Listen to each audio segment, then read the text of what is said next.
No one is finally dead until the ripples they cause in the world die away. Until the clock wound up, winds down, and the wine she made has finished its ferment. Until the crop they planted is harvested. The span of someone's life is only the core of their actual existence. Welcome to the Fluffenhammer. Roll the music.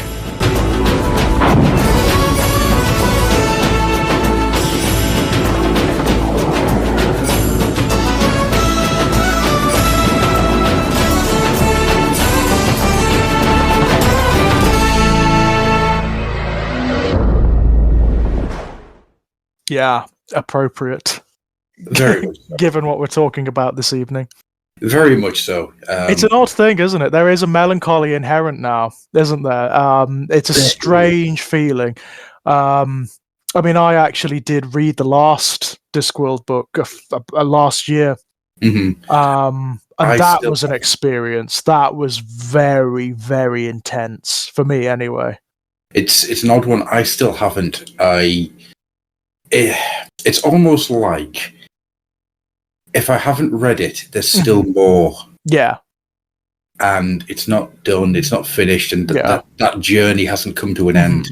And well, what I loved about it, more than anything, how quiet it was. Mm-hmm. Like, it's not some big epic where the metaphysics of the Discworld is wrapped up and you know all the storylines come to an end. It's nothing like that at all. No, it's actually about. I mean, it reminded me more than anything of listening to David Bowie's album Black Star. Yes, you know how that is a meditation by a person who is dying and is aware of the fact. Yeah. That's exactly what this book is. It's exactly what this book is. It's a strange one because Raising Steam was kind of the big hurrah book. That was the one where we're getting way ahead of ourselves here. Yeah. Raising Steam was the big hurrah book that said goodbye to everybody. Yeah. Which at the time it was obvious it was missing one Granny Weatherwax. Well, she wasn't in it. And she got the goodbye that she deserved because, for all intents and purposes, Granny Weatherwax is Terry Pratchett. Yeah, she's the author insert character, isn't she? Yeah. Whilst, the characters like Sam Vimes and more than I can count, really, they all have parts of Pratchett. I've always felt that Rid Cully had quite a fair old bit of Pratchett in him too. Yeah, well, Rid Cully is Pratchett's youth, isn't he? That's where it is. The common sense. Why the hell are you running towards danger? Yeah. And also, I mean, what I love about Rid Cully as well is he's that, and he's also like the ignorance that comes with age as well. The assumption of knowing that you thinking that you know everything when in fact you don't. Yeah. And that's brilliant too. The fact that he was able to acknowledge that in his writing was fantastic. I mean, that's something I notice about Pratchett all the time. Going back to him now, when I go back to him now, it's a very different experience from reading him when I was like a teenager or when I was a younger man. He was so aware of things in a way that a lot of older writers are not. Absolutely. He sort of tapped into like youth culture and youth movement, but in a sincere way, in the manner of someone who remembered what it was like. Yeah. Oh, absolutely. I mean, you look at things like Only You Can Save Mankind. Yeah. Bomb. There's a real sense of not just thinking about what it was like to be a kid in your own lifetime, but also being very aware of what it is to be a kid at that time in the early 90s. Yeah. And he draws on so much that was happening at that time that me, when I was 11, which I think is when I read Only You Can Save Mankind, it felt like a comfortable position to be in. I knew what was going on. I knew how these people, the way they talked, the way they acted, the way they thought. And of course, as I've said multiple times, Only You Can Save Mankind, in this great big story that is very much The Last Starfighter, it takes time to find darkness and the humanity in day-to-day life in a way that staggers me to this day. It's amazing, actually. I mean, it's absolutely amazing. What he dares to do is talk to adolescents and teenagers as though they are people, as though they are actual complex people with ambiguities, with difficulties. And he doesn't do what a lot of adult writers writing for that demographic do, which is try to pigeonhole them based on his own assumptions, biases, and agendas. He talks to them as one of them. Absolutely. You know? Yeah. And I love that. I absolutely love that. He respects the emotional complexity, but also the fact that they are wider creatures, they are wider beings, they exist in political and socio-cultural dynamics that he acknowledges, you know? Oh, absolutely. There's a wonderful quote, actually, in, I think it's either Equal Rights or Lords and Ladies, and it's, why talk to children as if they're children? They're automatically good at that. Yeah. It's a great quote, isn't it? It's a brilliant quote. I mean, I read, actually, for a different podcast, I actually reread Only You Can Save Mankind quite recently, and went on from that to reread all of the Johnny books. And I was just staggered by it. I was staggered by, bearing in mind, this is a book that's aimed at young teenagers, you know, sort of like adolescents, people who are sort of like 11, 12, moving into like high school and whatnot. And it acknowledges so much about the world of being a working class child in the 1990s UK. Yeah. I like the grimness of it, the deprivation of it, the automatic violence and anxiety of it.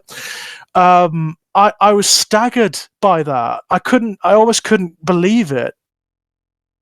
Well, absolutely. I mean, the Johnny books, in of themselves, they do a really good job of sneaking in the message. Yeah. I mean, don't get me wrong, by the time you're halfway through each of those books, the message is about as simple as a brick to the face. It's fairly clear, isn't it? I mean, it's fairly clear. And you know what? I mean, the irony is, in the 90s, that was what was expected of writers of Pratchett's caliber. You would expect someone like him to be of that particular politics. These days, we've slid so far backwards in the UK ideologically. He would be condemned for it. He would be called like, oh, lefty, woke, blah, blah, blah, blah, blah. You know what I mean? It's so bizarre, isn't it? It's so bizarre to think how far backwards we've slid.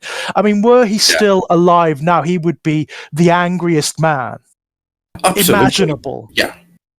I mean, this is something I was going to bring up at some point. Anyhow, the Pratchett's got this facade of the twinkly grandfather of he British was literature. So not that. But no, the behind that paper thin mache of a shield, there was rage like Absolute you have never seen. Fury. I mean, if you read books like Jingo, for example, it just comes through, doesn't it? The absolute anger that he has with our status quo, with the way things are. It's unbelievable. It comes through ironically in some of those author insert characters like Granny Weatherwax, you know, who has this distance and this fair degree of contempt for the world in which they operate.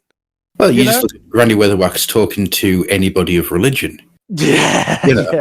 And you see where Pratchett's coming from. And in all honesty, and I say this without a hint of irony or hyperbole, Pratchett's writing formed a lot of my thinking.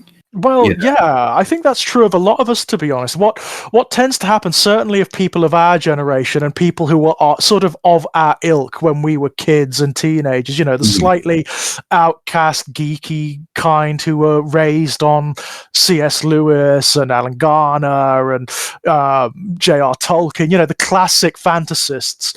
We tend to be obsessed by that kind of fantasy, the sort of high fantasy with elves and dwarfs and whatnot, the classic mythological fantasy up to a point. Then we start to get exposed to people like Pratchett, and it changes the topography of our minds quite profoundly. Yes, absolutely does. And what's interesting is it's not that I have followed his way of thinking. It's that I learned from a very early age to question and to take time in forming a response and to forming a opinion. That's it, isn't it? It's not necessarily, I mean, because Pratchett, ironically, despite the fact that his books are entirely ideological, they always have a very specific agenda behind them. Yeah. They are not didactic. That's the clever thing about them. They don't finger wag. They don't try to impose Pratchett's own very particular politics on the reader.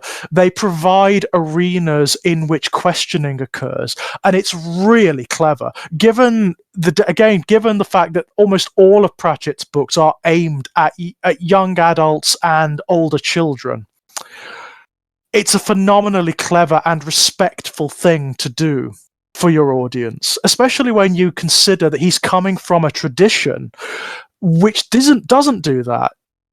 Classically doesn't do that. It is the tradition of C.S. Lewis in many respects. And of course, it's that tradition which very much did try to program children with very particular agendas and ideologies. In a way, Pratchett is coming out of that tradition and is also a reaction to it. You take something like The Amazing Maurice and His Educated Rodents, right? Mm-hmm. On its surface, it is a book that is a pastiche of the Pied Piper by forming the idea that it's a giant, great big con, and the rats and the piper are in cahoots, which is, in of itself, that's a wonderfully silly and genius idea. Yeah, right. It then adds in man's brutality to man. Yeah. What happens in small town places where people aren't looking too closely at what the people in power are doing, and a darkness like I have never seen when it comes to the Rat King. It's an incredible experience because at no point does it just turn. No, and it's consistent throughout Pratchett's writing, that is. I mean, that's what makes the Discworld books in particular so rich, isn't it? It's the fact that you can enjoy them on multiple different levels, but all of the different levels also work together beautifully. It's not the fact that the darkness is undercut by the comedy or the comedy is undermined by the darkness. They work together, they're part and parcel. So you can have books like The Hogfather, for example, which ideologically is one of my favorites, I've got to say. I think ideologically, Pratchett describes in that book my own metaphysics, which I think is beautiful. It's in that speech that Death gives at the end of the book, which is Blakean. It's romantic. He talks about humanity exists at that point where the rising ape meets the falling angel. I think you've got yourself a book there where the Grim Reaper becomes the Santa Claus, Father Christmas, and he goes around getting it wrong in an era of comedies, and then out of nowhere you get hit with, as if it was some kind of pink pill, no, humans need fantasy to be human, to be the place where the falling angel meets the rising ape. Exactly, and then you've got that wonderful thing, which I think is fucking brilliant, where throughout the book, the whole the threat is that if the Hogfather doesn't deliver the presents on Hogswatch, then the sun will not rise the next day. And that is true to a degree. Because all that would have happened, as Death points out, is a mere ball of flaming gas would have illuminated the earth. Yes. What he's saying there is that things like the Hogfather, like Father Christmas, lend poetry to being. Stories, mythology, lend humanity and poetry to existence, where otherwise it would be arid. It would be nothing. That, It's brilliant. I mean, it's romantic metaphysics. It's Pratchett expressing the metaphysics of the Romantics. It's Pratchett doing William Blake. Yeah. And it's fantastic. I mean, it's a beautiful way of doing it. It's a postmodern take on Blake, and it's wonderful. And that, again, is something you get from Pratchett all the time. He unconsciously, it's not a conscious thing that he does, he smuggles in references and gateways to wider reading. Yeah, he really does. It's all right, if we take Good Omens, right? Mm-hmm. Good Omens is just William. It's just William by the way of the fucking Omen of all things. Oh, right? and also, of course, let's not forget, it's the Satanic Verses. And the Satanic, yes. I mean, it's Salman Rushdie's Satanic Verses right down, like, it's because, of course, you have to bear in mind at the time of writing Good Omens, the whole Satanic Verses, the whole explosion. Thing, it was there. It was happening then and there. And Good Omens was very much a response to that. Oh, yeah, absolutely. And within that, there is more lessons in what it is to be human by a cast of characters that aren't. Mm-hmm. And it is a absolutely mind-blowing experience when he's using these little touchstones that you may not know Just William, but you know of it. You know enough of its cultural impact for it to make sense. The Omen, you may not know it, even as a kid, you may not know it, but you know enough of the cultural impact that it's made for it to make sense. And you can follow these little lines. Within those lines, there are throwaway moments, there are footnotes, there are gags, there are references. And for fuck's sakes, in one of the most powerful bits of Feet of Clay, he makes a RoboCop joke. Yeah, and he's lampooning meta-narrative. I mean, that's what he is the master of. He is able to perceive in a very acute way, in a way very few other writers of his genre and of his ilk can. The assumptions that exist within culture, he knows what we as readers will just naturally know because the imagery, the stories are just so embedded in culture. And he takes those meta-narratives and he pulls them about like wet toffee. He stretches and distorts and parodies them. He changes them into slightly different but still recognizable shapes. It's a beautiful thing that he does. It really is fantastic. So like the early Discworld books, the very early Discworld books are all takes on very pervasive traditional fantasy tropes and archetypes and structures and inversions of them. I mean, the Color of Magic, obviously, the very first Discworld book, it's wholly that, right? Yeah. It's Tolkien inverted and lampooned and parodied. I was going to say, The Colour of Magic and The Light Fantastic are parody, and they don't have a lot of what happens later in his writing to them. They are just simple, out-and-out parody. Obviously, he wrote them as a way of getting books out. So, yes. Yeah. But then you come to Equal Rights. No, not Equal Rights. What's the third one? Interesting Times? No. Is it Equal Rights? The one with the... Hang on, I'm going to have to get this right. Equal Rights is the one with Esk. It's the one that introduces Granny Weatherwax. Yeah, so it is. That's the right one. Yeah, it is Equal Rights. For some reason, I was getting Equal Rights and Witches Abroad in my head. Because Nanny Og and Magrat are not in Equal Rights, of course. Of course not. They haven't turned up yet as characters. And Granny is she's not entirely, but a slightly different character in Equal Rights. She hasn't quite baked yet. No, she's still very... The core of her personality is there. Yeah. But the outskirts aren't quite hardened. The diamond hasn't been sharpened enough. No, she's more of an archetype in that book, interestingly. Yeah. She is much more of an archetype, whereas most of it is told from the perspective of the child of Esk. Yes, that's right. And Esk... The way Esk kind of goes into the story and starts playing around with the entirety of, but why is it always men? Well, it's feminism. I mean, this is Pratchett like introducing one of the very simple things that he does in these books, which is the way a lot of Discworld books start. Interestingly, like from conception, is well, what if you had Lord of the Rings with feminism? Yeah. What if you had... It's so brilliant, right? It's so brilliant. What if you had, I don't know, Macbeth, but it was set in like a real world, like a fantasy, a real world with real people who just completely defeated all of like the bollocks about fate and like predestination and whatnot, who didn't take it seriously at all.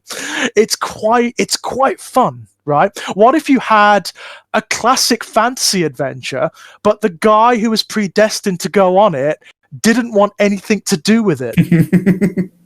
Oh, my favourite one, of course, is what happens after the adventures dry up. Yeah. With Cohen the Barbarian. Yeah, right. Is one of my favourite characters that Pratchett ever wrote. Because Cohen is a lot of different things all in tandem. He is the fear of getting old and being forgotten. He is the fear of infirmity. Yeah. He is the memories of what you were once capable of doing. Well, he also represents that very strange thing which Pratchett does all the bloody time as well, which is he's outside the bounds of the fairy tale. Yes. So it's like, what happens after? That's what Pratchett's always thinking, it seems to me. He's like, I'm not going to be bounded by what's on the page. I want to know, like, after Belle and the Beast get married, what happens after? When Belle realizes that she fell in love with the Beast, and the Beast realizes that he was much happier being mythic and powerful as a monster. Yeah. What happens then?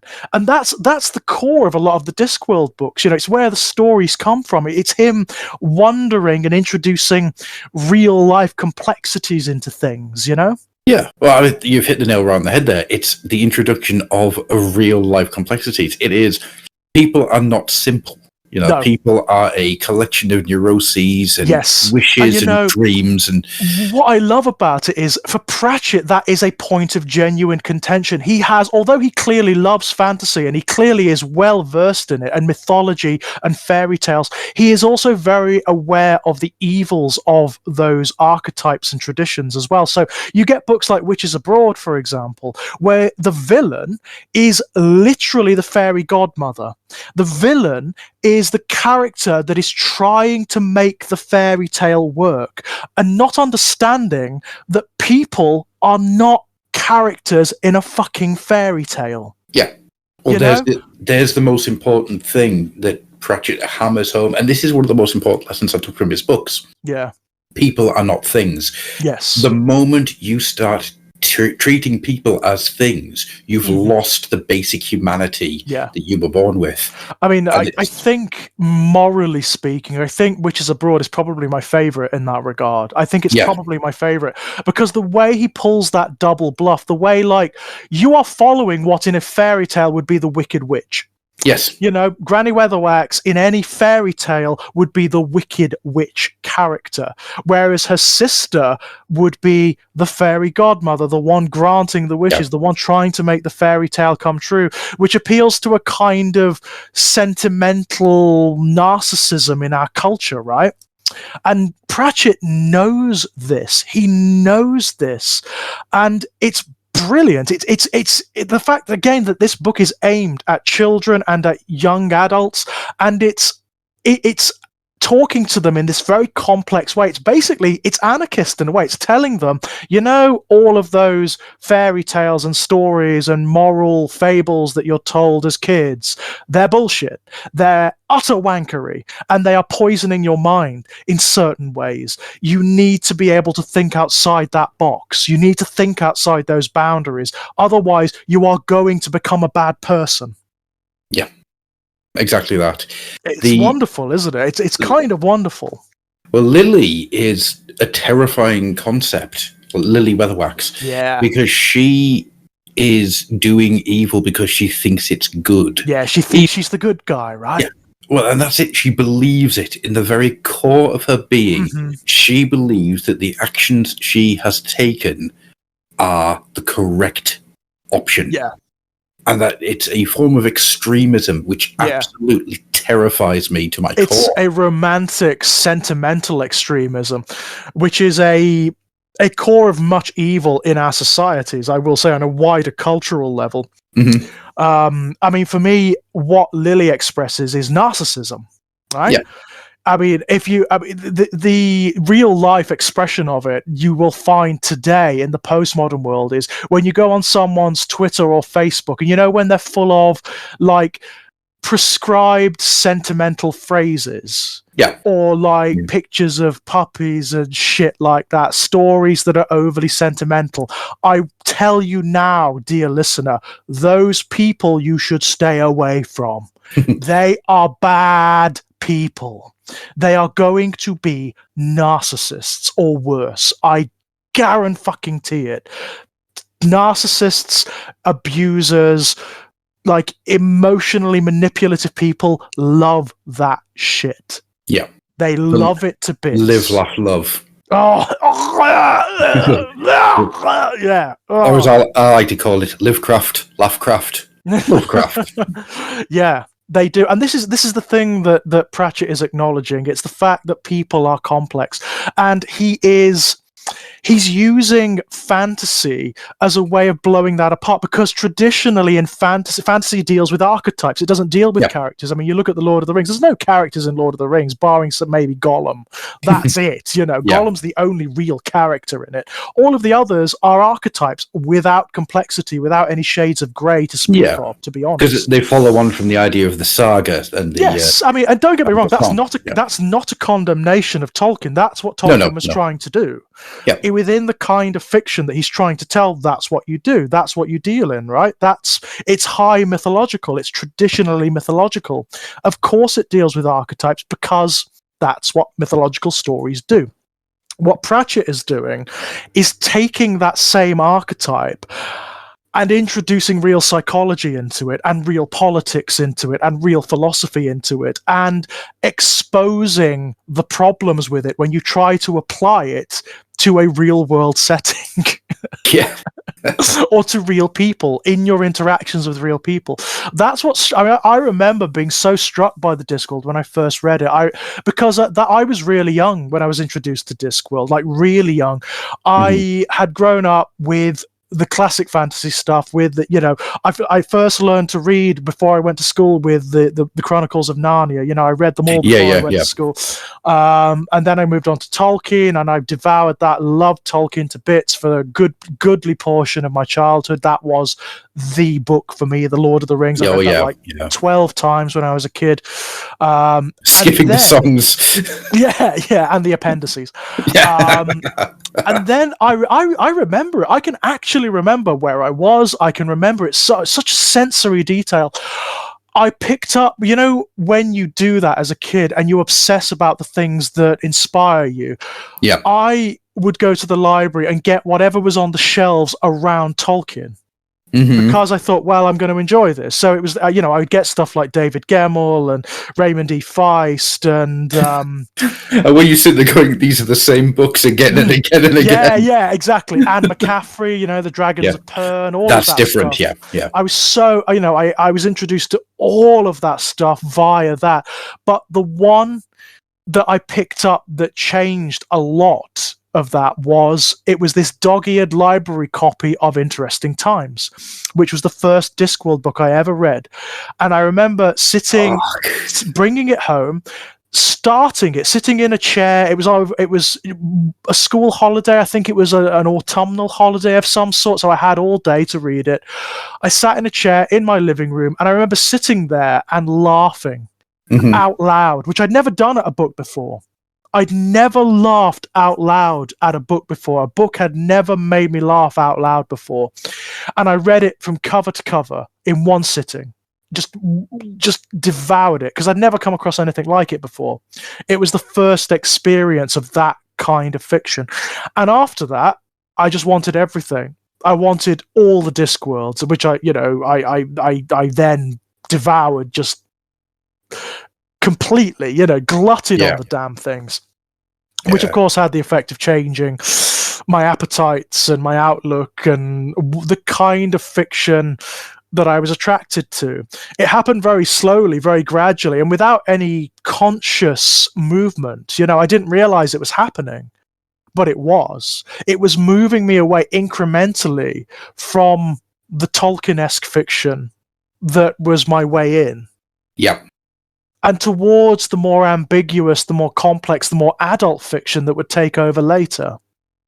It's interesting that you came to Interesting Times as a first one, because Jesus Christ, that's a dense one to start with. That's a dense one to start with, isn't it? And also, what I liked about it was because that is one of the very few Discworld books where you do have to have read the others before it. Yeah. You have to have read The Colour of Magic, otherwise you don't know what's going on. I hadn't, and so I came in sort of part way through Rincewind's story, and that was interesting too. That I found fascinating as well. It gave me this sense of a wider world happening beyond the bounds of this book, one that I then wanted to go and learn more about. So the first time you're introduced to Rincewind ever in your life, he's in a desert island, and some Amazons come up to him, and all he wants is mashed potatoes. Yes, and the luggage is already part of the story. No explanation of that, and it's like, it was amazing. It's a bit like, if you started playing the Monkey Island series with The Curse of Monkey Island. Yeah, absolutely, it is. Yeah. Why the fuck is this guy out in the ocean on a roller coaster car? What's going on there? Jesus Christ. Yeah, it was a strange experience, but I'm kind of glad it happened. I'm kind of glad it happened that way. Yeah. Like I said, it really intrigued me about this world. I wanted to know more about it. I wanted to expand out into it.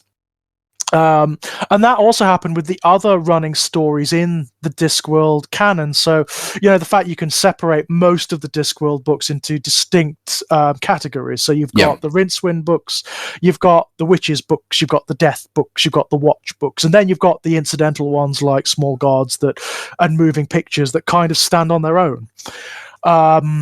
Small Gods actually is a really interesting one, because I love Small Gods. I think Small Gods is a masterpiece. In terms of how clever the Discworld books are, in terms of the ideas they tackle, Small Gods is probably one of the best. I mean, it's the way it talks about faith. It's a meditation on faith. It's a meditation on reason and on religion and ways of perceiving the world is masterful. But also for me, for my particular background and the way I view the world, which is always going to be mythological. I'm a mythological person. That's my input. That's the way I view reality in narrative terms. Yeah. This is the book because it plays with universal, very ancient mythological imagery. It does. And I mean, the fucking eagle and the tortoise. The eagle and the tortoise, one of the, ancient stories. Ancient stories and images going on here. It's one of those weird things that my first book was Lords and Ladies. Wow, again, that's so you came in one of the more horror-based Discworld books. Yes, it's a really weird one. And the story is that I had chickenpox, right? And I just read Conrad 1 in the first two Conrad Warhammer books, right? Right. And my mum said to me, I'm going to go into town. Do you want me to pop in the bookshop and get you anything? I was like, if you can find it, can you get me the third Conrad book, Warblade? Right. And she went, okay, right, wrote it down. Off she went. She came back, well, I couldn't find that one, but I found you this. Which I thought might interest you. I was talking to the lady behind the counter, and she said that this was a really good book. So, all right, okay. So I was, all right, okay, fair enough. Yeah. And I started reading it. Now, I had chickenpox, as I say. So as you can imagine, my mental state is a little bit blah, blah, blah, blah, blah. And can you imagine what reading that fucking book does to you? when you're in like a feverish state of mind, it's a good state to read it in. Actually, it's a beautiful state because it's one of the more slightly hallucinogenic Discworld books, anyway. Oh yeah. It plays with like different realities and the images of the elves sort of sifting through from their reality. Very cool. Very cool stuff. I mean, the freaking elves, you think of elves in anything that isn't Celtic folklore. Yeah. And you've got a certain Tolkien look in your head. Absolutely. I mean, that Lords and Ladies really is, it's Pratchett kind of having a go at Tolkien in many respects. It's sort of taking the Tolkien-esque idea of the elves and in exposing some of like the real problematics of it. I mean, he does two things with the elves, and they're amazing. One, he gets right into the wordplay that he so enjoyed doing, and often his wordplay isn't just to get a joke; it is to get a response. Yeah, he's trying to sort of provoke the reader in many respects. Yeah, I mean, how's it go? The elves are wonderful; they provoke wonder. Elves are marvelous; they cause marvels. Elves are fantastic. They create fantasies. Elves are glamorous. They project glamour. Elves are enchanting. They weave enchantment. Elves are terrific. They beget terror. Terror. When we're talking Pratchett's elves are fairies. Yes, they are the fae. Old-fashioned fairies.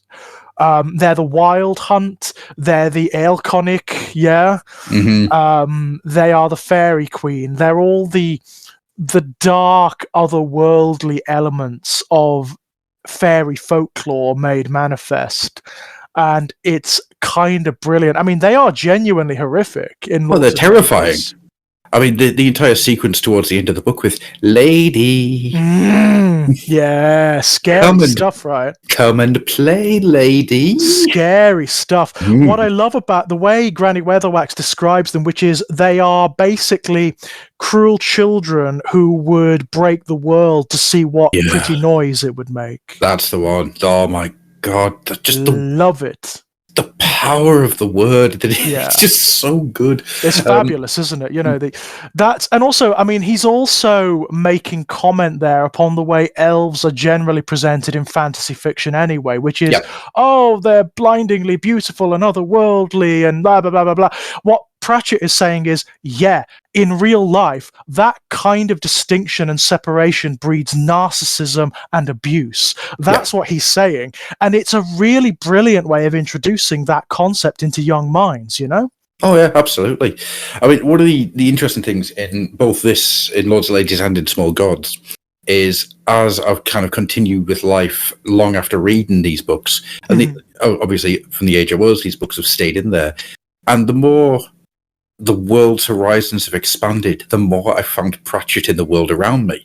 And it's this amazing experience, and it's something that I wish I could thank the man for. But absolutely. He laid bare the bones of exploration for me. Not for me personally, that's a really weird thing to say, but he laid the bones bare of exploration for anybody who was interested.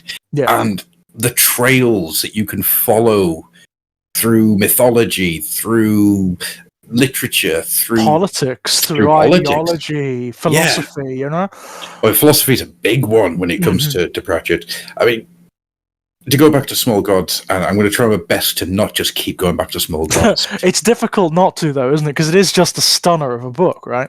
But Vorbis in Small Gods, he is my perfect example of fear incarnate. He is terror. Because he is, much like Lily Weatherwax was, he is doing what he thinks is the right thing, but it's the right thing for him.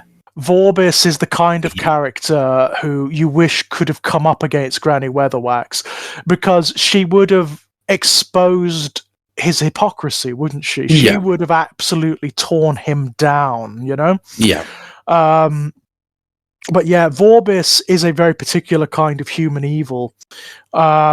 Which is the evil of absolutism. It's ideological absolutism. It's giving up any regard for individual humanity with preference for maintaining systems and institutions. That's what Vorbis represents. And in that regard, he is the manifest evil of organized religion. Yeah, absolutely. That's what he is. But there's an interesting through line that you can go from Vorbis back to Lily Weatherwax, where it's that fear and that inability to let change happen. Yes. That you have to nail it down as it is, because this is the way it should be. This is the way it should be. That there is, for me, I think, that is the most concise statement of what Pratchett regarded as evil in the world. It's the assumption of the way things should be. Yeah. That's absolutely. the evil. That for Pratchett, that is the definition of evil. Yeah. There's two ways. There's two types of, I don't want to say villain because that's the wrong word entirely, but there's two types of evil that he portrays in the books. Yeah. One is somebody who refuses to let change happen or wants to return to an earlier time. Yeah. As you see with the Carrot books and trying to put the king in place and the depths that those people go to. Or it's the people who are no longer able to see other people as people and thus treat them as objects, as things, which is a completely different type of evil, but it's still the same beating darkness that you don't ever want to really experience. Yeah. But we do. We see this day in, day out in the real world. And it is not that somebody woke up one morning being a mustache twiddling bad guy. It is evil by increment. It is evil by step. Yeah. It is, these people didn't just wake up and go, I am going to be this.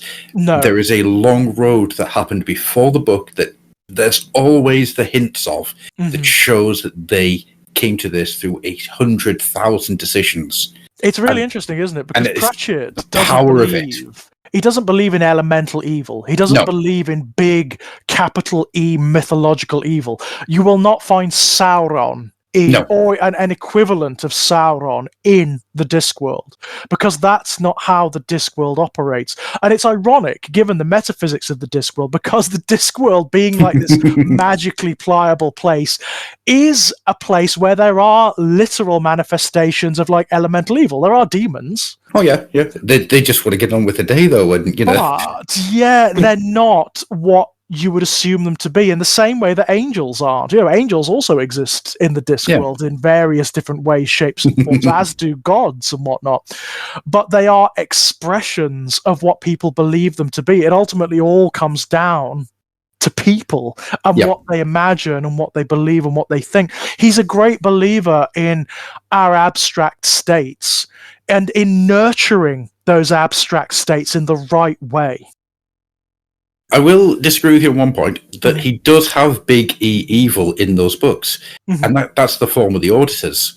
That's the big manifest. Actually, yes. Yeah, and for Pratchett, that the biggest evil is not mythological. No. It's ordered.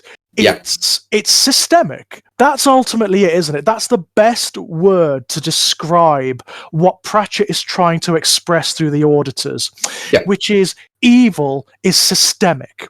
Yeah. If there is big evil in the world, then it's always systemic. It's because systems and the people who operate within them and who parasitically benefit from them are sick, are twisted. And that's what the auditors are. Well, the auditors are the people who rail against books because children shouldn't read Moss. The auditors are the people that will fight against art, the people who dislike creativism. There's a word there I'm trying to say, creativity.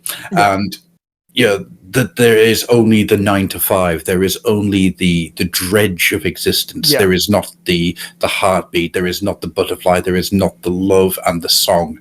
It all relates back to what we were talking about before, though, to all the other forms of evil in the Discworld. It's this assumption that systems and institutions and traditions are more important than people. Yeah, exactly. That's ultimately it, isn't it? That everything is an engine, and the engine is more important. No matter how sick the engine becomes, that doesn't matter. The engine is more important than the people within it. Well, look at the patrician, right? Vetinari, right? Vetinari is introduced as the tyrant. One man, one vote. He is the man. He has the vote. Yep. Still one of the best fucking jokes I've ever come across in my life. It is funny. It's very funny. It's beautiful. But then when you find out what Vetinari is, he himself is only tyrannical because it's the only way to make it work. Yeah. He is not beheld to what's come before. He is always looking forward. He is always adaptive and changing, and he changes the city around him throughout all the Vetinari that you see And the Ankh-Morpork you see at the beginning of the Discworld are not where Ankh-Morpork and Vetinari are towards the end. No, Vetinari is... I mean, the original Vetinari is a reference to a really odd, I suppose, in many respects, sort of historical reference to the Medicis and, you know, to that system of politics. But it evolves. It does evolve as the books go on, and as Ankh-Morpork itself evolves and becomes more like a character, I suppose, which it does. I mean, Ankh-Morpork is a brilliant concept. It's this odd melange of city-states. So part of it is Venice. Yep. Sort of like 17th century Venice with like the Medicis and like, you know, that particular politics happening. It's also London. It's very much, but London like in the 1980s. It's really strange in that regard. It's also New York. Yep. It's Manhattan. It's Paris to a certain degree. Yeah. It's so perfectly built that it's familiar to you no matter where you're from. Yeah, very peculiar. It's the city, isn't it? It's the Ankh-Morpork is almost like the epitome, the apotheosis of city. Yeah. Yeah. Which is very much what it's there to do. It's, I mean, when you look at like Reaper Man and the shopping mall eggs. And what a brilliant concept. What a great notion. It's just so ridiculous. So ridiculous. Once I realised what was going on there, I think my head just hit the page and was like, oh, for fuck's sakes. Again, it's an expression of Pratchett's anger and what's happening, like in general culture, and one that has, again, really prescient. It's really prescient because it's what happened. It's what's happened, isn't it? Well, I mean, you want to talk about prescient when it comes to Pratchett's writing? Jesus fucking Christ! The things he predicts are actually really scary. I mean, the only other he's like Marx in that regard. You know, you read Marx's political writings, you read the Manifesto, or you know, basically any of Capital is what I was trying to think of. If you read Capital, the stuff he predicts about what our systems, our economies, the way our industries and politics are going to go is like you almost start to believe in psychic powers. You know, you start to believe in precognition. Pratchett's the same for me. He was a big believer and a big student of sociology. Yeah, and clearly. And so as a result, he saw the patterns and understood where it was going to lead. Yeah. And it's a really interesting thing that's happened in the last 6-7 years, that Cheery Littlebottom has become something of a totem for a lot of people, especially for the transgender community. Because this character that has been around for 20 plus years now, she has, I don't even know how to begin to form the sentence that is this big. It's so bizarre and so powerful and so brilliant. But the entire struggle of the transgender community is summed up in the story of Cheery Littlebottom. And lots of other characters as well. I mean, there are a lot of characters in the Discworld who are really fighting against the prescriptions of identity within their societies. I mean, we talked about Esk earlier. She's definitely one. Characters like Angua, of course, is one of those as well. She's a character who is fighting against her identity or the prescription of her identity. There's things like the campaigns for equal rights in Ankh-Morpork, you know? For like... You mean the dwarf one, the campaign of equal heights. The campaign for equal heights, of course. There's the undead one. Yeah, Red Shoe. Because the undead are they're a minority demographic, of course, and they are generally misliked in Ankh-Morpork for no particular reason. There's just a prejudice against them. It's Red Shoe is actually a really interesting character to bring up, and he's one that people don't talk about very often because he is both sides of the coin at the same time, and it's freaking genius how he does this. It's clever, isn't it? So he is the person who is trying to make change happen for the betterment of his community.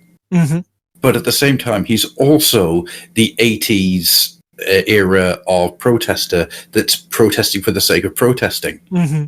And it's really interesting that Pratchett manages to get this fine line to be able to get both sides of that into one character. Mm-hmm. I fucking love Red Shoe. I think he's amazing.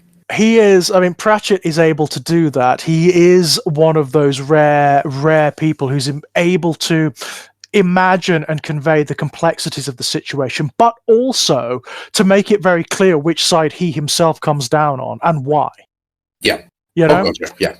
And it's very, I mean, you cannot read these books and not understand that Pratchett is on the side of those who wish to identify however the fucking hell they like. Yeah, absolutely. Well, he is very much championing the idea that you are the person that you want to be. Yes. You are allowed to reinvent yourself in a way that feels comfortable to you.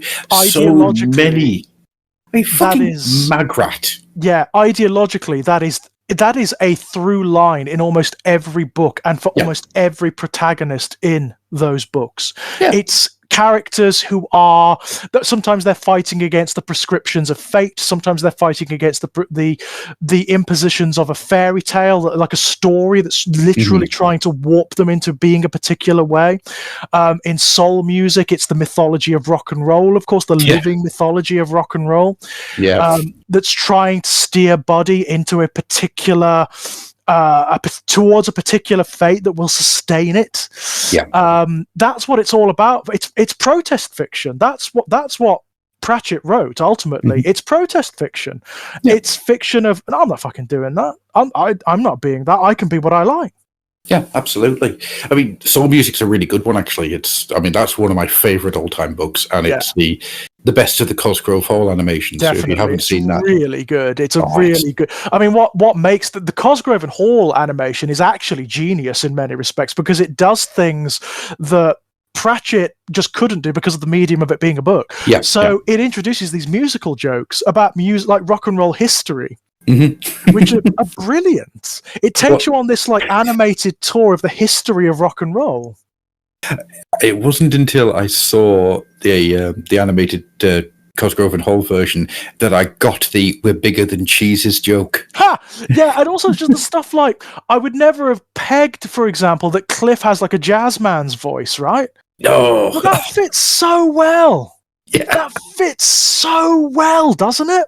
It really does. It really does. And then you have the music that's in that thing, and Jesus Christ, The Passenger it's a really work of art. It's really good. In fact, a lot of the songs are excellent and very clever. Again, given that they are referencing pre-existing pieces of music and pre-existing traditions, you know, and the wonderful linguistic jokes that are in that. I mean, like, you know, Impekel, and what does it mean? I mean, bud of the holly.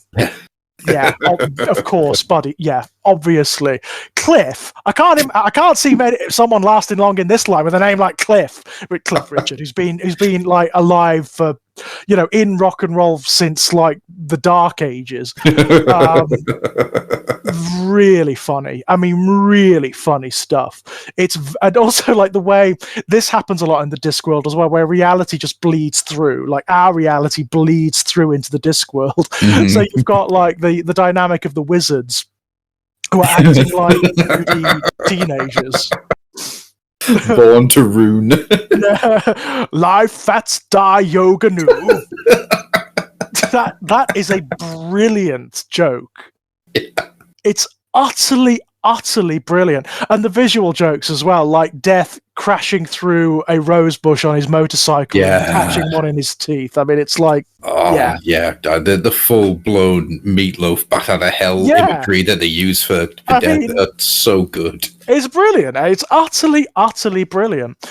And taking that, you know, as a concept, it's great. Anyway, it's Pratchett acknowledging something that exists in culture, but which is very difficult to articulate, which is this notion that rock and roll was almost like a mythological thing, right? Like a living, vital phenomena. Yeah, and what he does through soul music is it hits on a couple of different levels, and honestly, if I keep saying that the man was a genius, we're going to be here all day. So we'll just take that as granted and carry on. So what soul music does is it plays with the idea of rock and roll as it was in the 40s and 50s as this thing to be both feared, but also had a massive movement behind it. Yeah. It takes the idea of a new movement coming up that people don't understand, and a lot of people get behind, especially younger generations get behind. So you have the 1-2 punch of something that people are getting into that an older crowd and an older generation fear because it's different. Yeah. But then it also makes some seriously bloody pot shots. I mean, it bloodies the nose of the idea of the merchandisers, the people who get into that to make money off the backs of other people. Yeah. And there are things in there in soul music, which I didn't find out about until maybe 6-7 years ago. Yeah. Stuff like you never make money back off your first album. You know, you lend the money of the record label to make that album. Yeah. There are references to things like that in soul music. The knowledge is staggering. Yeah, it's amazing, isn't it? Again, this intimate knowledge of what he's writing about. So, like the history and the industry, like the industrialization that came off of the back of what was originally a protest and counterculture movement. Yeah. It's brilliant. I mean, he does the same thing in moving pictures with cinema, obviously. Yes, yeah. But the way he goes through moving pictures, it's a different beast to soul music. Moving pictures often feels to me like a first run at the idea. Yes, moving pictures is not as successful as soul music. No. It's good. Don't get me wrong. It's really good fun.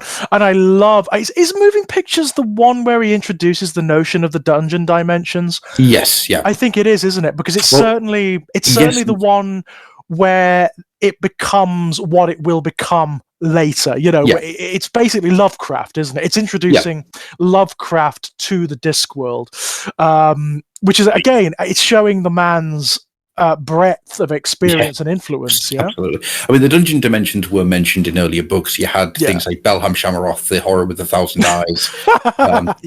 Nylonathotep, the laddering horror. That's brilliant. The laddering horror. Jesus Christ, like that, man. My God. They're always a thing off to one side. Like in Equal Rights, they have the dungeon dimensions are trying to get in. That's right, but yes. They're not a full part of the story. Moving Pictures brings the idea to the core and explores it. The things that want to get in, the things that feel reality like a moth feels a flame, and they want to get closer to it. I mean, you actually get some proper Lovecraftian imagery in moving pictures, like tentacles coming through the screen, you know? It's the giant ginger as she steps out. And then, of course, grabs the librarian, so you've got a giant woman holding a monkey. Oh, God, that's the kind of thing. Unless you know, you're not going to find that funny. But if you know, you're really going to find that funny. That joke continues, though, to a conclusion which blows my mind even now, which is, 'twas beauty that killed the beast. No, it wasn't. It was that bloody big fall. Oh, my God. Was there ever a better character than the librarian? Well, yeah, actually, the Bursar. The Bursar's good, too. If I had to... It's a really hard thing to do, because Vimes is always going to be at the top of a list of favourite characters. Vimes is very much my fucking spirit animal, I think.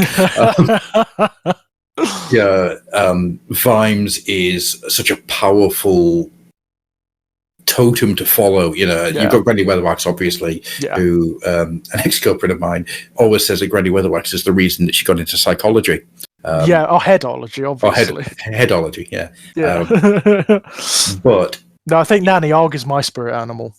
Nanny Og's so good. I love Nanny Og to bits. I think Nanny Og is just like... The amount of Nanny Og jokes that I didn't get until I was like 18, 19. Yeah, well, you would hope so, wouldn't you, really? Jesus Christ. The fucking carrot and oyster pie.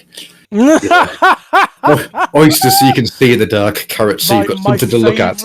I think one of... Yeah! Yes! Oh my god. I think my favourite joke that she tells is that one in Witches of Broadway. Again, you've got like a little bit of reality creeping in where they're on their journey, they're on the broomsticks. And they're just talking, they're just sort of shooting the breeze, and they start talking about how they could like set up a business where they use the broomsticks to travel people around to different countries and whatnot. And they're talking about what they could call it. And Nanny Og glances at Magrat and glances at Granny Weatherwax, and she says, we could call it Virgin. And then the brooms fall out of the air. Actually, to get into Nanny Og, because, well, I'll rephrase that. Do you really want to rephrase that? Nanny Og's a really interesting character to me because she is the old. Her best days are well behind her, but she doesn't give two shits. Oh, she could give a damn about that. But what he does with Nanny Og is he gives her life time and time again, and then when you think that Nanny Og is pretty much as Nanny Og as she's ever going to get, you get to see the younger version of her when she meets Casanunda. Yeah, and oh my god, the fact that Casanunda and Nanny Og have this, I don't know, it's not a love affair. No. It's something more respectful and something a lot more personified, There's a sort of a bizarre kind of professional respect there, given Casanunda's, his craft. The second greatest lover. Yeah, because actually I think he's met his match in Nanny Og in that regard. She's almost like the unreachable, isn't she? She is the very pinnacle of his art, and he will never be able to scale it, right? Yeah. He did. You've got the wonderful sequence where they're having a romantic dinner. He tries to play footsie. He gets his toes crushed by a hobnailed boot. It's utterly brilliant. It is utterly brilliant. I mean, his fascination with her, the way he's besotted with her, is the best thing. It's the best thing. Well, it's really, really beautiful in a way because he doesn't see the old crone woman. No. What he sees is this lust for life, this personality that could fill up a fucking 1,000 jugs. What's the actual saying? A mind so open it could fill 3 football fields. He doesn't fall in lust, which is what he normally does. Yeah. But he does kind of fall in love. Yeah. But it's not a love of passion and of heated moments. It's a really wonderful, respected moment where he just likes being around her. He just loves being in her company. You get the impression that Nanny Og would be like that anyway. I mean, she's like that for the reader, isn't she? She is so great to be around. Unless she's getting the tin bath out to sing, yeah. Oh my god, she is utterly brilliant, isn't she? I mean, just a wonderful creation, and I love her dynamic with Esme, with Granny Weatherwax. I think it's brilliant. I think it's utterly brilliant. I like it when they argue. Yes.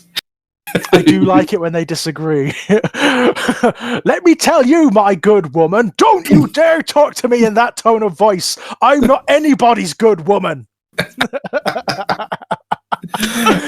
It's fabulous. It's utterly fabulous. It's wonderful. I mean, to be fair to them, those two characters are pretty established. They don't really evolve very much. They don't change very much because they don't need to. They've already gone through it. They know who they are. I love Magrat.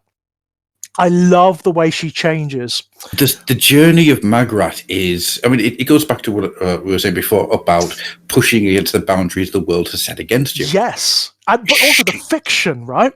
Because the tendency in this kind of fiction, especially if it's been successful before, is you just write them the same as they always were, right? Yeah. He refuses to do that with Magrat. He absolutely refuses. Every book she occurs in, something has happened to make her different. Yeah. Yeah, she grows continuously.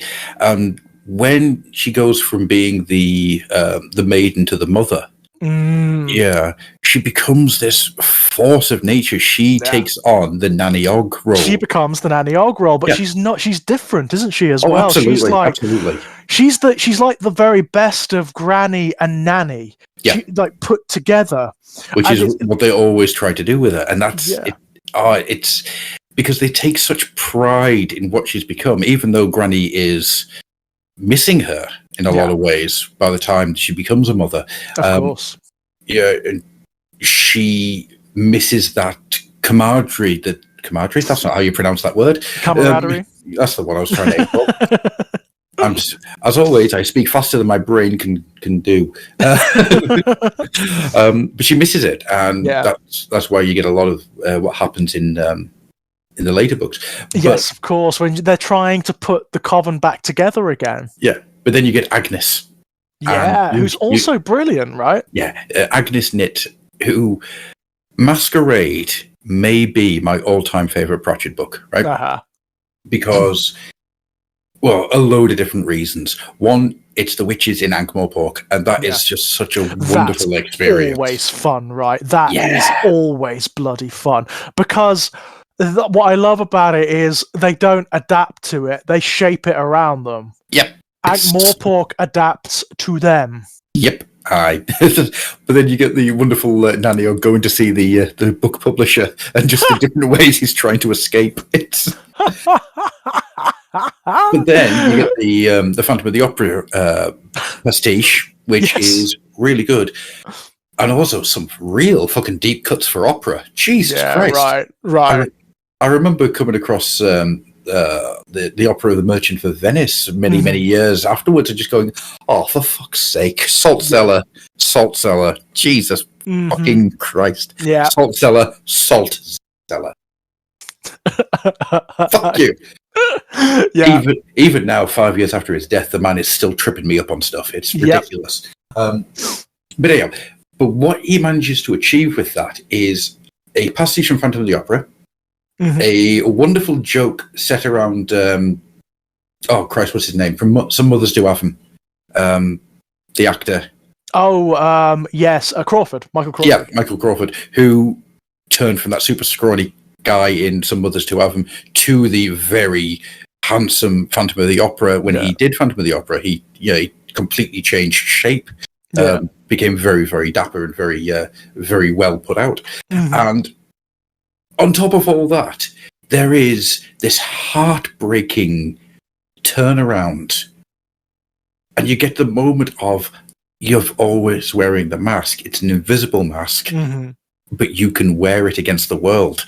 Yeah. And it gives him everything he needs in order to be that person. Yeah, it's a classic Granny Weatherwax moment, isn't it? It is, but it's so weirdly emotional.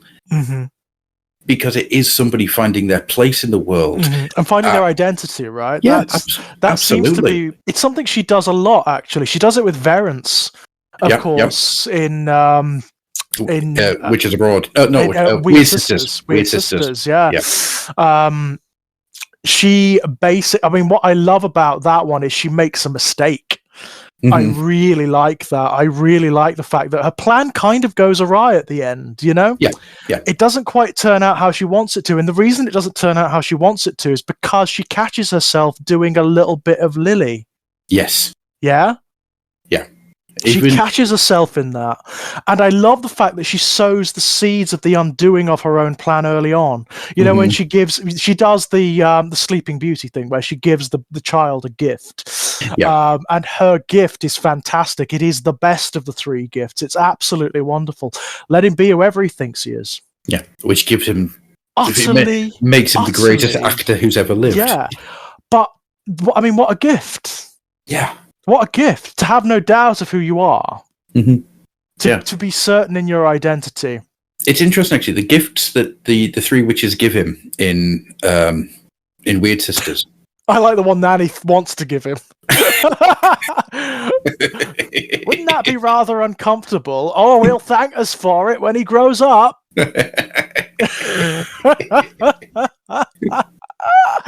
Oh, it's so funny.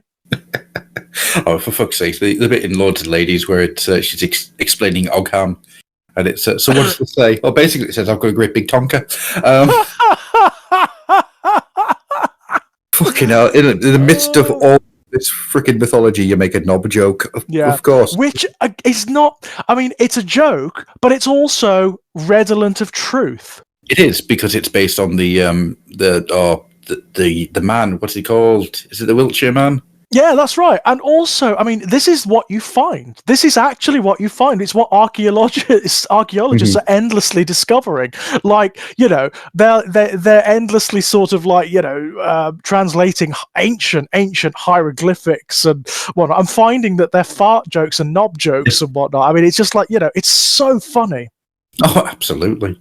I mean, my favourite one, to completely go off on a tangent, is a group of guys spent many years trying to decipher this old, I think it was some form of Arabic. I can't remember exactly what it was. And what it basically ended up being was For a Good Time, called Janice. Yes, yeah.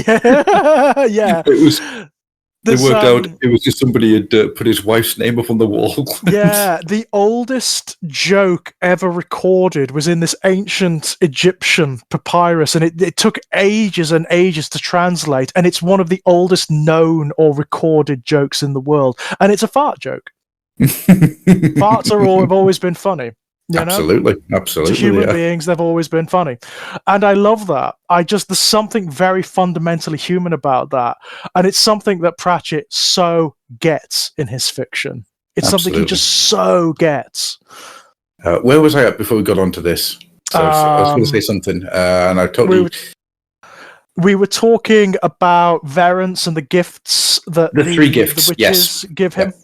So the three gifts, they all come at it from the point of view of this will make him a good king. Yeah. But they actually make him a fantastic actor. Yeah. And it makes him more suited for the troop than it does for the kingdom, which is why when he is given the crown, he is able to turn it down. Yeah. In fact, he panics, doesn't he? He panics. He's just not made for it. He's not built for it. No. And that is such a wonderful thing, because it's, in a fairy tale, this is the stuff that would happen. It would be, we give you these gifts and then it comes back at the end and ta-da! Mm-hmm. But because he's lived a life away from this, and all he knows is the travelling act, the theatre that he's been a part of, he doesn't want to give that up. He wants to stay in his life. And it's such a beautiful, well thought out idea.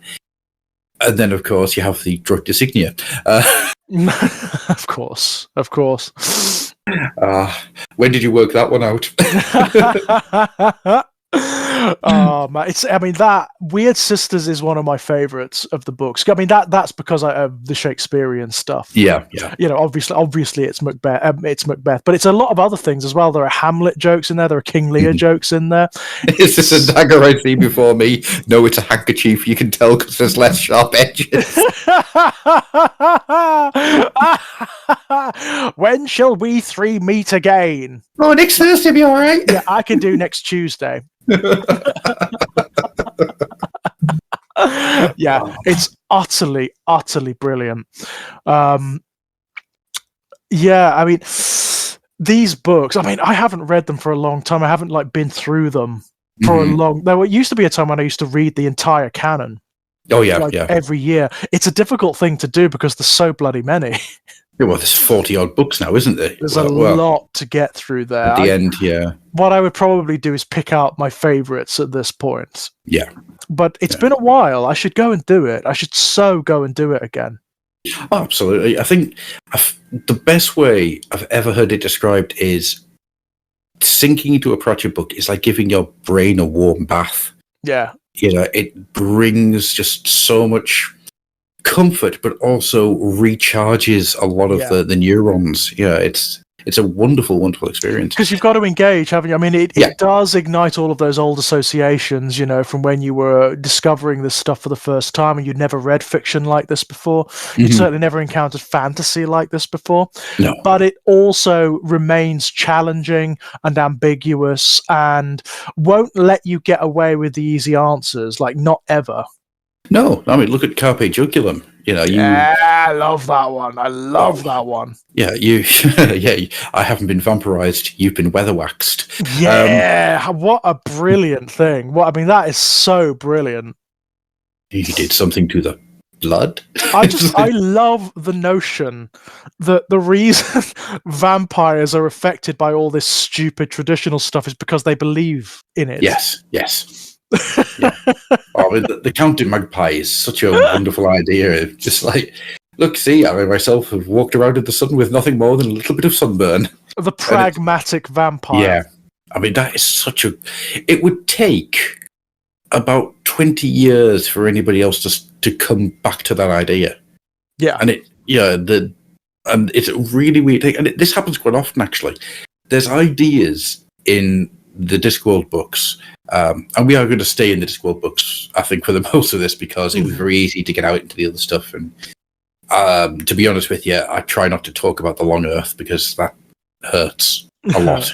Yeesh.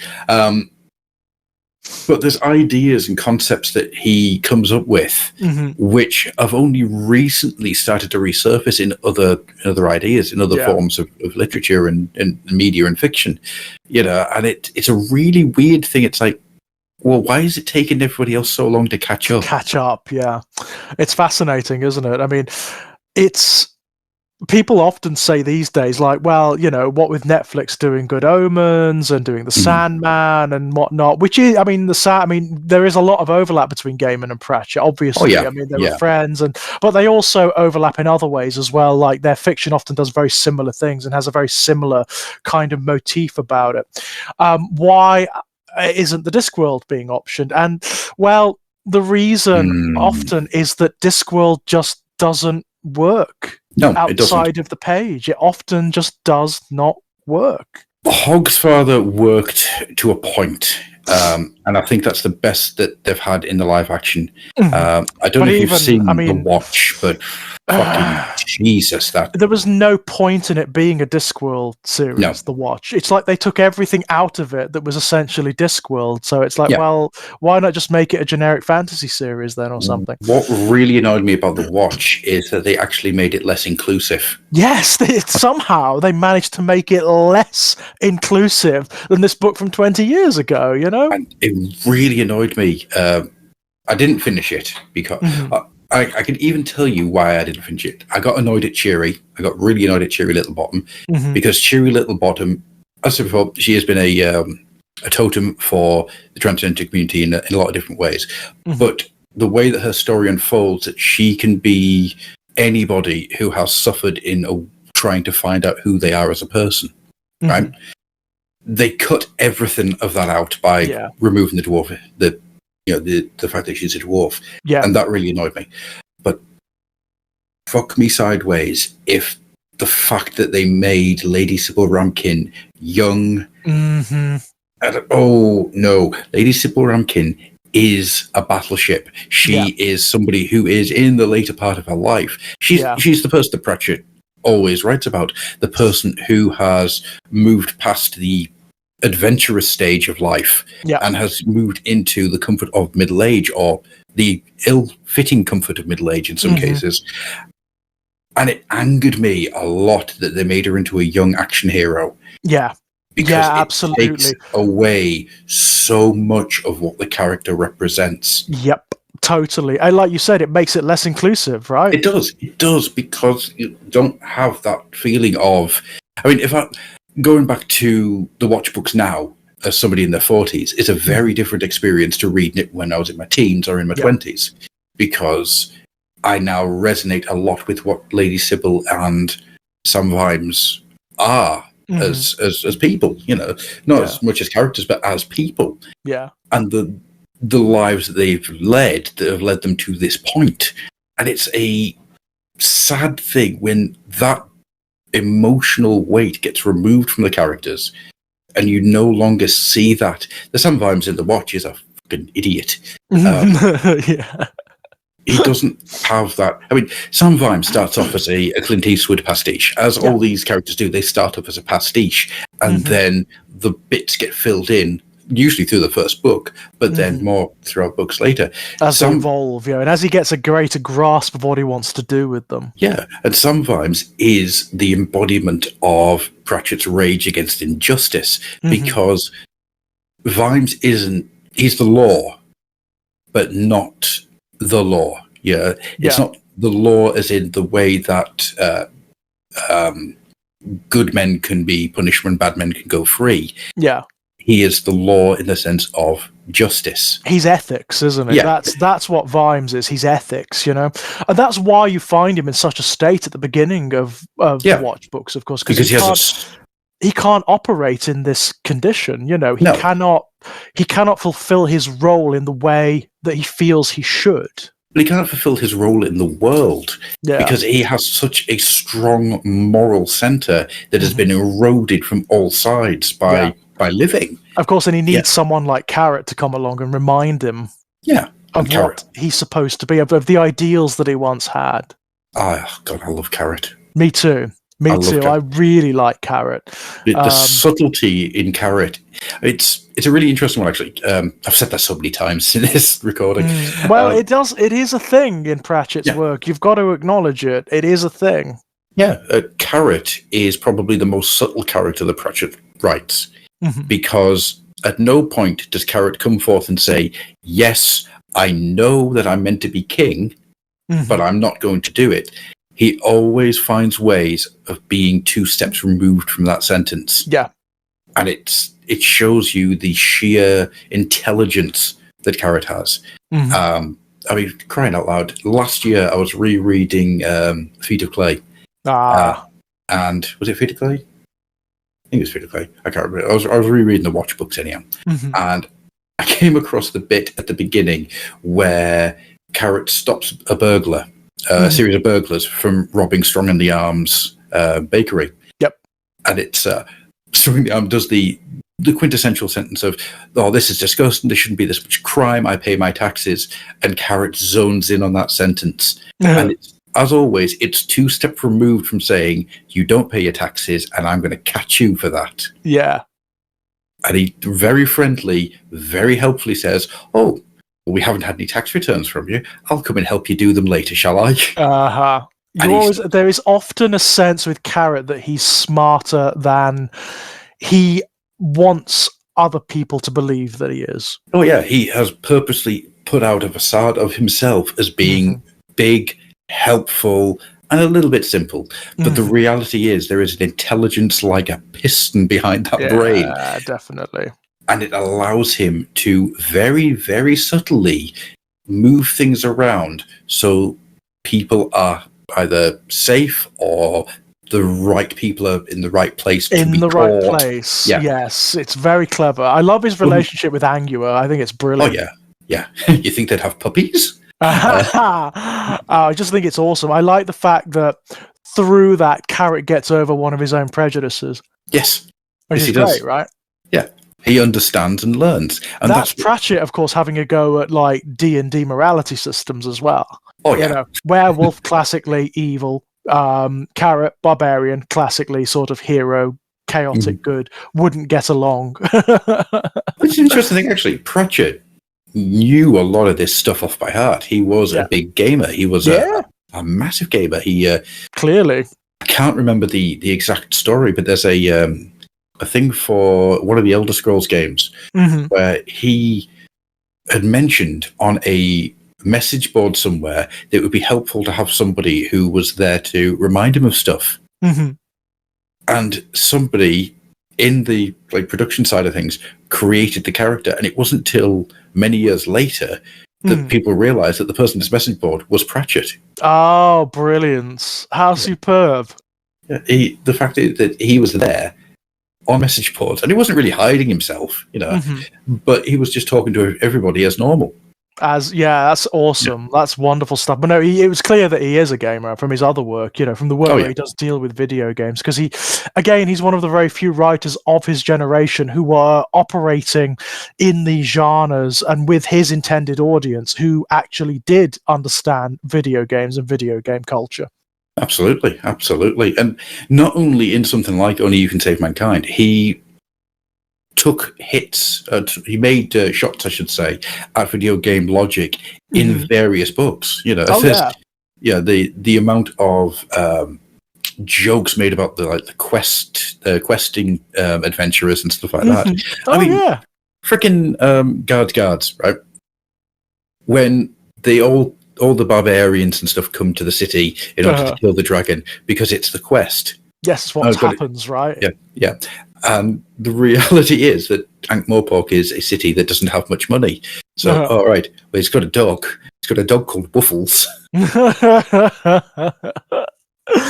They start bargaining, like trying to bargain some kind of deal out of this. Well, it's not really worth it, is it? Because so funny. There isn't any gold here. And so you can't pillage, right? Yeah. So it takes a direct pot shot at the idea of game quests in stuff like that. It's such a well thought out idea that once again gets absolutely obliterated on contact with reality.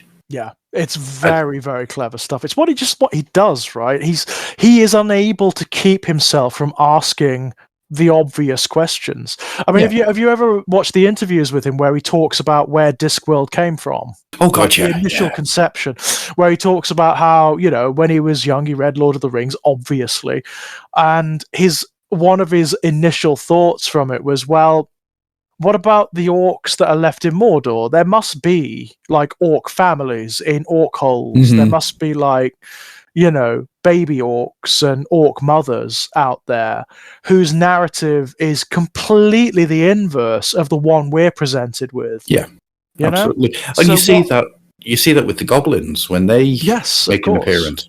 These poor, sad little creatures whose entire lot in life is to be downtrodden. Yeah, absolutely. Yeah, I mean, it's fascinating, isn't it? I mean, I know that he never really spoke about it that much, but he was quite disparaging about Harry Potter, wasn't he? He was quite disparaging, and quite right. I mean, there's a lot of these sort of like old fantasy writers, like Ursula K. Le Guin, like she was too. He regarded it as mean-spirited and immoral. You know, it's like and he's absolutely right. You know. Oh yeah, absolutely. He's absolutely right when you read those books, and you know, I will give myself a little feather in my cap that I was talking about this when I was like 19, before Rowling came, you know, before anything was known about Rowling's wider politics and whatnot. But those books are really mean-spirited. They are, in many respects, the inverse of everything Pratchett was trying to do. Yeah, they are, because it's the main issue I've got with the Harry Potter books. Well, first of all, my main issue is they are not well written. No, that's the one thing, and I know that sounds really snobbish, but it is true. It is. They are. It is true. They are bollocks written in terms of the technicality. They are so bad. Well, the best way to describe it is it might as well be Garth Marenghi's idea of I know writers who use subtext and they're all cowards. yeah, right. Because there is no subtlety to anything in those books. It's just this happened and this happened and this happened and this happened. That's it, isn't it? That is the best way of describing like the way they work technically. They are those stories which are and then this and then this and then this, and there's nothing underneath.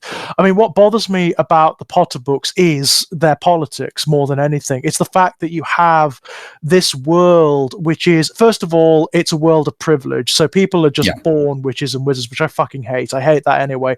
Immediately you've got a class distinction.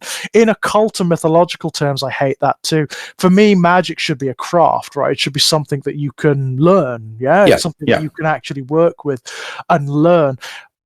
Third of all, you've got the separation of the wizarding world from the real world. So magic is just a toy in this world.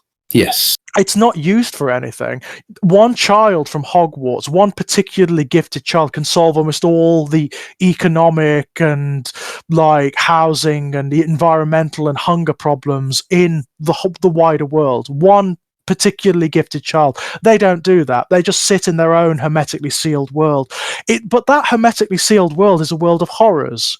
Just established, institutionalized horrors that are just allowed to be because that's the way things are. Right? Well, if you consider it, you're sending your child to a place which has instant death that could happen at any point.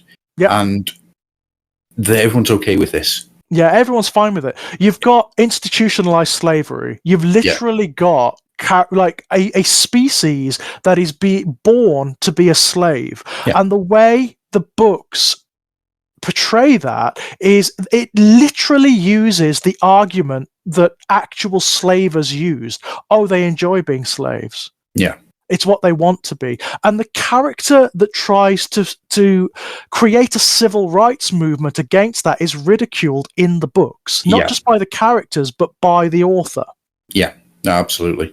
And I mean, it's an interesting one too, isn't it? Where we just spoke about the goblins in Discworld, who are... There is a part of me that wonders how much of reading Potter brought the goblins to the fore in the Discworld, because they are that slave race, that downtrodden race. Well, what Pratchett does with the goblins is he acknowledges that they are an anti-Semitic trope, and they have been an anti-Semitic trope since they were first conceived in fantasy, you know? Yeah. And he tries to undo that. You know, he tries to pick that apart, as any right-thinking person would. Rowling doubles down on it. Yeah. And presents them as the worst kind of anti-Semitic stereotype you could possibly imagine. Yeah. Yeah. It's not good. It's not great, is it? It's not great. Well, let's do a one-to-one comparison here. I don't want to spend too much time just pissing on Potter, because it's easily done, and people have done it like really comprehensively, really comprehensively. I also don't want to spend too much time thinking about it, to be honest. It's a waste of energy in a lot of ways. But in many respects, although it is interesting to think on a cultural level, isn't it? Like, you know, you have Pratchett, who's done all of this work to undo all of these problems and assumptions within the traditions of fantasy. Then you get someone like Rowling who comes along and immediately reestablishes them. Yeah, that's because in a lot of ways it's easier to fall back into old modes of thinking than it is to combat them. That's true. Which is one of the main through threads of Pratchett's work, is to combat those old ways of thinking, because they're not always the correct way to go. Now, you do a one-by-one comparison, which is the first Harry Potter book, which came out, 96, something like that? I can't remember off the top of my head. It's all I remember is I was past 16, and I know that because I had an upstairs bedroom, and I know I had an upstairs bedroom because I read the first half of that book, and then found how far it could fly out of my window. Yeah. Likewise, I remember coming to like the Harry Potter books and thinking, oh, I might like these, you know? And no. Yeah, I remember having arguments in high school with people who did like them. I just, no. I mean, the main thing I came away from them was just going, well, this is just the worst witch, but shit. Yeah, it's the worst witch, right? That's the other thing. This has been done a million times before and done better. Yeah.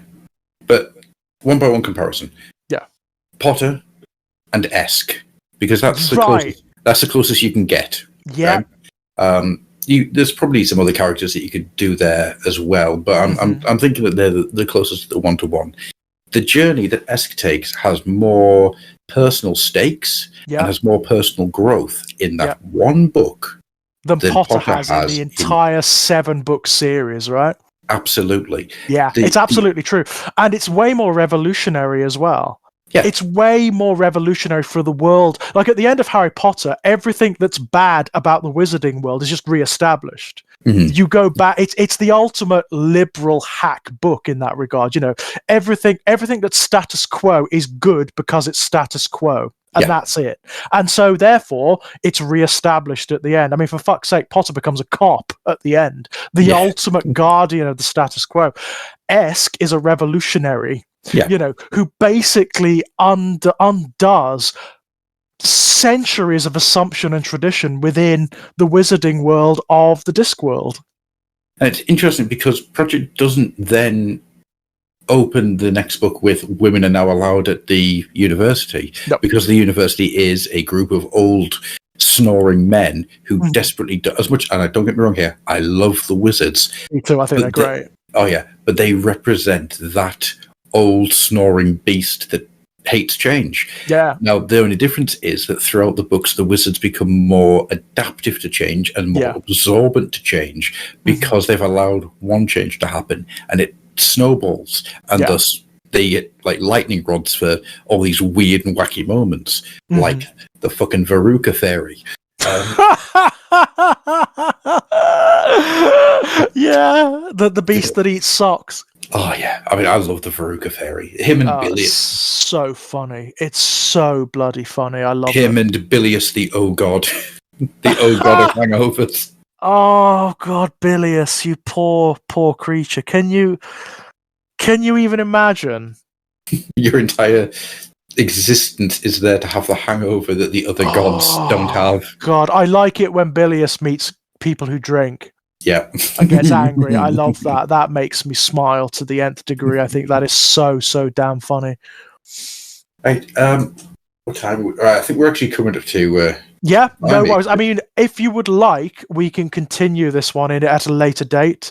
I think maybe we a sequel. Like an up. We can actually continue this because I think there's a lot more to delve into here. Absolutely, there is, and I would really like to get James that I did the Creeks with in because he is of the same cloth. Yeah. Where Pratchett has helped shape a lot of his mind and his thinking, but I think this is probably going to be a part of an ongoing series. Where I think that's probably a likely outcome. Where we kind of cycle back to talking about Pratchett in different ways. I think because we've hardly touched on the Death books.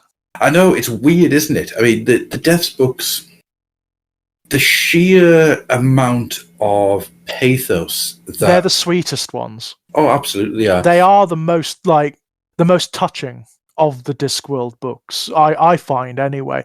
I love it when Death gets emotional. Yeah. I love it. I don't know why. I just love it. I think he's a very sweet guy. I think he's a very sweet character in the Discworld. I really do. He's a lot of the what you want after death, isn't it? So the Grim Reaper, whilst looking all horrific, being a skeleton, as Naniog says, I've touched worse. At least these have never had flesh on them. Yeah, right. Yeah, these bones have never had flesh on them. He ends up being a cipher almost for humanity's emotional states. Yes, I really like that. I mean, one of my favorite books involving him is Reaper Man, and I love it when you get Azrael, like the death of deaths, the ultimate death, and he's like, "What are you rebelling against, little Death?" And Death is like, "Well, what have you got?" But not just that. We talked before about how Pratchett had a rage, and the new Death wearing a crown. Oh, he hates it, doesn't he? He really gets angry at that. A crown I never wanted to rule. And I remember the line, he unfolded like the wrath of kings. Yeah. And it is, oh my God, put a pin in it because it's perfect. Yeah, it's really good stuff, isn't it? It's really good stuff. It is it's one line. And I haven't read Reaper Man in probably about 6 years. No, I haven't read Reaper Man for a long time. Is Albert around at that point? He is, isn't he? Albert is around at that point. I don't think have we found? Yes, we have found out that he's Alberto Malik, haven't we? At that point, no, have we not? The ultimate wizard, the founder of Unseen University. No, it's in Mort that you find that out. Is that in Mort? Yeah. Bloody hell! What a revelation! Yeah. What a revelation! Yeah, this old man that's just there cooking bacon. He's not just an old man; he's a scummy old man as well. He's like he's just horrible, isn't he? He's just like filth and But then that makes perfect sense when you think about what the wizards were at that point. Actually, it does make sense, and where he is, obviously. I mean, he wouldn't have been able to access Death's realm were he not that guy. So it makes sense. It does make sense. Anyway, I'm sure we will get onto this when we come to talk about them. Absolutely will. I think there's a lot of stuff when it comes to the Discworld where you can spend hours upon hours, and many people have, where you can just spend all day getting into it. So I think what would actually be probably a good way of doing it is we do this as a series over the next year or so. Yeah. And we kind of take it series by series, maybe. That's a good idea. Series by series, I think, is a great way of doing it, because that, you know, it gives us some boundary, but at the same time, it's not too specific. Yeah, absolutely. And I think that's going to be the way to do it. So I want to finish with this quote, and it is, I started out reading a fantasy novel, a simple police procedural in a city far away that straddles an old, slow river. But no, it was about ethics. It was about knowing the difference between what's allowed, what's legal, and what's right, and that fairly often those three don't line up. Or it was about gender politics, about the first person in a society willing to step forward and say, you called me by this name and this pronoun all my life, but that isn't me. This is me. No, we don't even have that pronoun yet, but this is still me. Mm-hmm. Or it was about racism, the constant social whine of, well, everybody knows what they're like.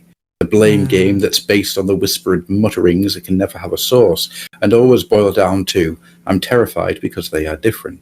I'm terrified because when I look at them for a second, I can see myself in their eyes, and if I was wrong, then all I've said and done. It was about giving voices to the voiceless and hearing how much they've been trying to say this whole time. It was about what it means to be human. I always started out reading a fantasy novel when it comes to Pratchett, and somehow it ends up in a moral philosophy lesson from a professor with a grasp of humanity that still leaves me astonished. And I don't think there's any more perfect way to describe it than that. No, I mean that's a brilliant summation of what Pratchett is ultimately about, I think. You can tell that it's good because I'm fighting down a bit of emotion while talking. Yeah, reading that one out. Because at the end of the day, oh God, I'm turning to my dad by saying that. The man himself may be gone, but the lessons that he taught and the viewpoints that he shared and the bones of exploration, as I like to call it, are still there. Yeah, very much so. I would urge anyone who maybe grew up with Harry Potter and is maybe feeling lost these days because they've lost it, or they've been betrayed by that, go and read Pratchett. You'll find something better. You'll find something more worthwhile. You'll find something with a lot more substance and things that you can take on to day-to-day life, and that's the important part. So I'm going to end this now as I started it. GNU Terry Pratchett, and we will see you next time. Good night. Bye-bye.